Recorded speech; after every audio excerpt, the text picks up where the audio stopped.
నిరీక్షణ అంటే ఎదురు చూపు. దేవుని కొరకు ఇంకా ఎదురు చూద్దాం, ఇంకా ఎదురు చూద్దాం, ఇంకా ఎదురు చూద్దాం, ఇంకా ఆగుదాం, ఇంకా ఆగుదాం. దేవుడు తప్పకుండా చేస్తాడు. ఈ నిరీక్షణ ఉంటుంది. కొంతమందికి నిరీక్షణ ఉండదు. దేవుని దగ్గరికి ఎంత స్పీడ్గా వస్తారో అంత స్పీడ్గా వెళ్ళిపోతారో నేను ఎంతమందిని చూసా.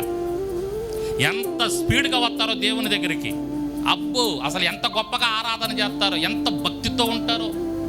బైబిల్ పట్టుకున్నారంటే కల కల కల కల మాట్లాడతారు, బాగా చదువుతారు, బాగా చెప్తారు, బాగా ఆరాధన చేస్తారు, బాగా ప్రార్థన చేస్తారు. మనం కూడా చేయలేం వాళ్ళు చేసినట్టు ప్రార్థన. గంట సేపు మోకరించారంటే మోకాల దాకా కారిపోతాయి కన్నీళ్ళు, అంతగా ప్రార్థన చేస్తారు. కానీ అంత స్పీడ్గా వచ్చి అంత భక్తి చేసిన వాళ్ళు అంత స్పీడ్గా వెళ్ళిపోయారండి దేవుని వదిలిపెట్టి. ఏంటి అంటే నిరీక్షణ లేదు వాళ్ళలో. పరిశుద్ధాత్మ దేవుణ్ణి కలిగి లేరు వాళ్ళు. పరిశుద్ధాత్మ దేవుణ్ణి కలిగి లేరు కాబట్టి వాళ్ళలో నిరీక్షణ ఉండదు. చాలామంది పరిశుద్ధాత్మ దేవుని నమ్మరు. ఇప్పటికి కూడా కొన్ని డినామినేషన్స్ నమ్మవు.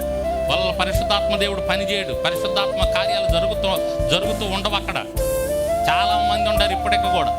పరిశుద్ధాత్మ దేవుడు ఉంటే నిరీక్షణ ఉంటుంది అంట. మనకి ఏముంటుంది చెప్పండి మీ నోళ్ళతో?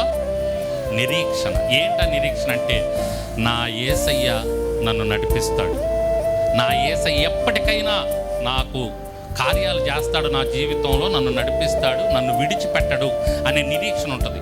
పరిశుద్ధాత్మ దేవుని ఎవరైతే పొందుకోలేదో వాళ్ళకి నిరీక్షణ ఉండదు. వాళ్ళు ఎంత స్పీడ్గా వస్తారో అంత స్పీడ్గా దేవుని వదిలిపెట్టి వెళ్ళిపోతారు. బైబిల్లో కూడా చాలామంది అట్టానే వెళ్ళిపోయారు.